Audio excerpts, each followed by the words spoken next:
সিলেট নগরীর ফুটপাত ও সড়ক দীর্ঘদিন ধরেই হকারদের দখলে। এতে প্রতিদিনই যানজটে ভোগান্তি পোহাতে হচ্ছে নগরবাসীকে। অতীতে বহুবার উচ্ছেদ অভিযান চালানো হয়েছে, অস্থায়ীভাবে পুনর্বাসিতও করা হয়েছে, কিন্তু ফের সড়ক ও ফুটপাতে ফিরে এসেছেন হকাররা। তবে এবার আটঘাট বেঁধে মাঠে নামছে জেলা প্রশাসন, সিটি কর্পোরেশন ও পুলিশ প্রশাসন। লালদিঘির পারে অস্থায়ী মার্কেটে হকারদের ফেরানোর জোর প্রস্তুতি চলছে। এজন্য প্রস্তুত করা হচ্ছে লালদিঘির পারের মাঠ প্রস্তুতের পর হকাররা তাদের ঠিকানায় না ফিরলে কঠোর অ্যাকশনে নামবে প্রশাসন।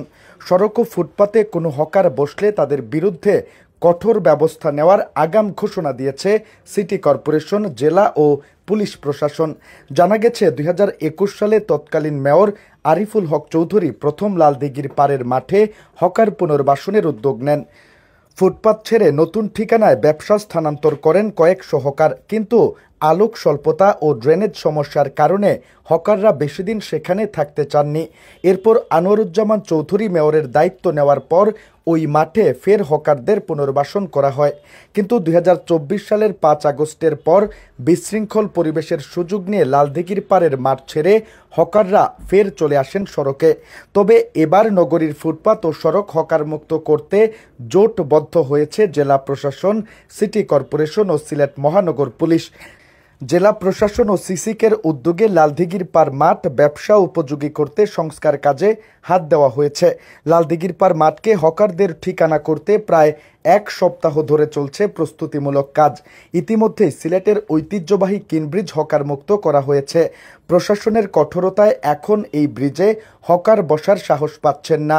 হকার উচ্ছেদ ও পুনর্বাসন প্রসঙ্গে সিসিকের প্রধান নির্বাহী কর্মকর্তা মোহাম্মদ রেজাইন রাফিন সরকার বলেন, লালদিঘির পারে পুরোদমে কাজ চলছে। আমরা চেষ্টা করছি 10 দিনের মধ্যে লালদিঘির পার অস্থায়ী হকার্স মার্কেটের কাজ শেষ করতে। এখানে প্রায় 2 থেকে 3 হাজার হকার ব্যবসা করতে পারবেন। জেলা প্রশাসক মোহাম্মদ সারোয়ার আলম জানান, হকারদের তথ্য সংগ্রহ চলছে, ডাটাবেজ তৈরি হচ্ছে। আগের উদ্যোগে সমস্যা ছিল অবকাঠামো ও পরিবেশ। এবার বিদ্যুৎ, পানি, নিরাপত্তা ও শৌচাগারের ব্যবস্থা করা হচ্ছে। তবে জনগণের সহযোগিতা ও সচেতনতা ছাড়া ফুটপাত ও সড়ক হকার মুক্ত করা সম্ভব নয়। তারা যেন হকার মার্কেটে যান, ক্রেতারা গেলে হকাররা তাদের জায়গা ছেড়ে সড়কে আসবে না। নির্ধারিত সময়ের পর যদি কোনো হকার রাস্তায় বসেন তবে তাদের বিরুদ্ধে আইনানুগ ব্যবস্থা নেওয়া হবে বলেও জানান জেলা প্রশাসক।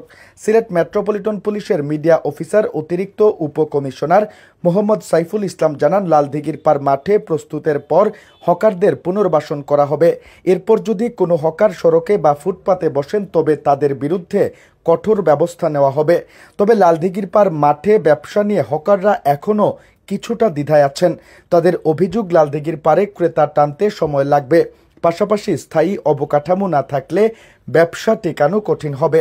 এজন্য অস্থায়ী মার্কেটে হকারদের ব্যবসার উপযোগী পরিবেশ তৈরি করে দিতে হবে।